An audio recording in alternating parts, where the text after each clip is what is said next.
Beyond fate, free will, and the human condition. Throughout history, human beings have grappled with the nature of existence and the forces that govern it. Philosophers, theologians, and mystics have debated whether life is ruled by fate, divine providence, or human will. The Sadducees, a Jewish sect in the Second Temple period, rejected the idea that fate controlled human destiny, insisting that individuals were responsible for their own actions. Similarly, certain Gnostic traditions, such as those found in Eugnostos the Blessed, dismiss fate, providence, and self-governance as inadequate explanations of reality. Instead, these traditions present a radical claim that true understanding comes only through direct knowledge of the ultimate source of existence. The denial of fate, providence, and self-governance. The Sadducees denied the workings of fate, believing that each person was solely responsible for their circumstances. Josephus, Jewish Antiquities XIII.172-173. This stance sharply contrasted with the Pharisees, who held that fate played a role in human affairs, albeit alongside free will. Like the Sadducees, Eugnostos the Blessed rejects the notion that fate, providence, or self-rule govern existence. The text states, "For some of them say about the world that it was directed by itself, others that it is providence that directs it, others that it is fate, but it is none of these. Again, of three voices that I have just mentioned, none is true." Eugnostos the Blessed. Here, three dominant philosophical explanations of the world's order are dismissed.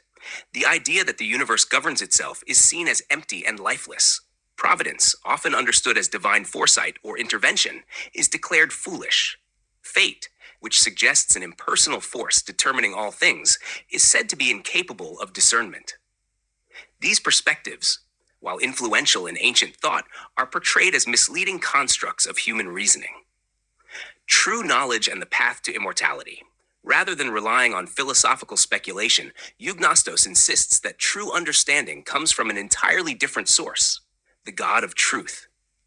The text emphasizes that those who attain knowledge are freed from the limitations of worldly illusions and attain a higher state of existence. Whoever, then, is able to get free of these three voices I have just mentioned and come by means of another voice to confess the God of truth and agree in everything concerning him, he is immortal, dwelling in the midst of mortal men.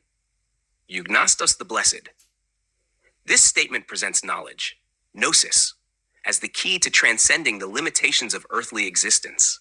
Unlike fate, providence, or self-governance, which all fail to provide real wisdom, the direct acknowledgement of the true God leads to immortality, not in the sense of an inherent immortal essence, but as a transformation brought about through knowledge. Responsibility and the pursuit of truth. The emphasis on knowledge as the means of liberation aligns with the belief that human beings are not subject to arbitrary cosmic forces, but are instead responsible for their own understanding and actions. The Sadducees, who denied fate, shared a similar conviction. People are accountable for their choices, and their actions determine their outcomes. This perspective is echoed in Eugnostos, which portrays the pursuit of knowledge as an active process requiring discernment and effort.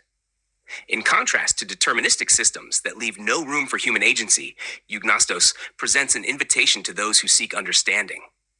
But to you it is given to know, and whoever is worthy of knowledge will receive it.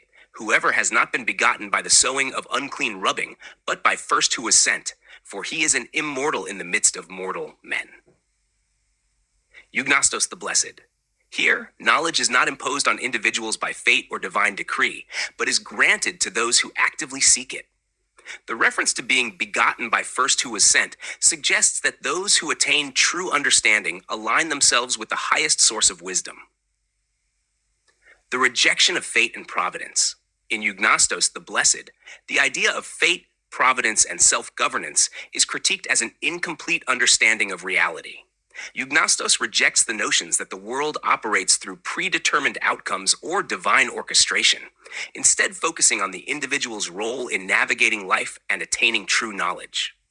According to Eugnostos, any belief in fate or external control of one's life leads to an empty existence, as it removes personal agency and the ability to directly shape one's destiny.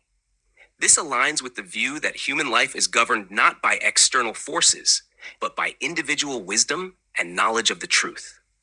Ecclesiastes 9:11 mirrors this rejection of fate and providence by acknowledging the unpredictability and randomness of life. It states, I returned and saw under the sun that the race is not to the swift, nor the battle to the strong, neither yet bread to the wise, nor yet riches to men of understanding, nor yet favor to men of skill, but time and chance happen to them all. This passage reinforces the idea that success is not guaranteed by one's abilities, wisdom, or strength, and that unexpected events, over which individuals have no control, often determine outcomes. Both Ecclesiastes and Eugnostos recognize the limitations of relying on external forces, and emphasize the necessity of personal agency in understanding and navigating life. Conclusion: the rejection of fate, providence, and self-governance in Eugnostos the Blessed and the teachings of the Sadducees presents a vision of existence that prioritizes human responsibility and the pursuit of true knowledge. Rather than being bound by impersonal forces or predetermined destinies, individuals have the capacity to seek and attain understanding. This pursuit is not merely an intellectual exercise, but a transformative process that leads to a state beyond mortality. The message is clear. Those who rely on fate, providence, or self-rule are misled. True freedom and ultimate destiny lie not in passive acceptance, but in the active pursuit of knowledge, leading to communion with the God of truth.